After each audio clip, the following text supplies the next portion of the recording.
Bonjour à tous et bienvenue dans Flashback, votre podcast qui retrace l'histoire des sports US. Comme tous les jours, voici notre feuilleton historique qui revient sur les grandes dates ou les grandes figures de l'histoire du sport américain. Et en ce 26 février, on retrouve la NBA avec le portrait du premier joueur afro-américain à avoir joué en NBA, Earl Lloyd. Né le 3 avril 1928 à Alexandria en Virginie, Earl Lloyd deviendra le premier joueur de basketball professionnel afro-américain à fouler un parquet de NBA à sa sortie de l'université de West Virginia State en 1950. Il sera celui qui, à la manière d'un Jackie Robinson en MLB, ouvrira la voie aux futurs grands joueurs afro-américains comme Bill Russell. Et en ce mois de célébration de l'histoire noire américaine, on va retracer son parcours. Alors si Earl the Big Cat Lloyd a été le premier joueur afro-américain à jouer en NBA, c'est un pur hasard du calendrier.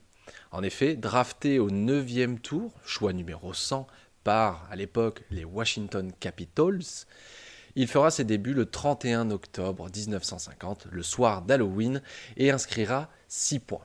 Il devancera d'une petite journée Chuck Cooper, qui avait été drafté par les Celtics, et de 4 jours Nat Sweetwater Clifton, drafté par les New York Knicks. Mais à aucun moment, Earl Lloyd ne se comparera à Jackie Robinson, légende de la MLB, premier joueur noir à jouer en MLB.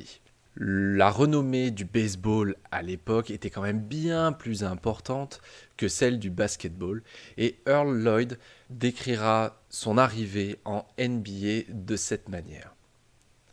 En 1950, le basketball était comme un bébé dans les bois. Il ne jouissait pas de la notoriété dont jouissait le baseball.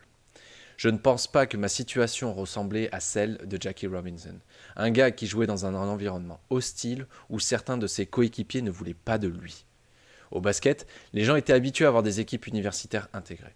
Il y avait une mentalité différente. Et en 1955, les Nationals de Syracuse ont remporté le titre NBA, faisant de Earl Lloyd et de son coéquipier Jim Tucker les premiers joueurs noirs à jouer pour une équipe remportant le titre NBA. Lloyd a joué un rôle clé dans l'équipe, avec une moyenne de 10,2 points et 7,7 rebonds, sa meilleure saison en carrière.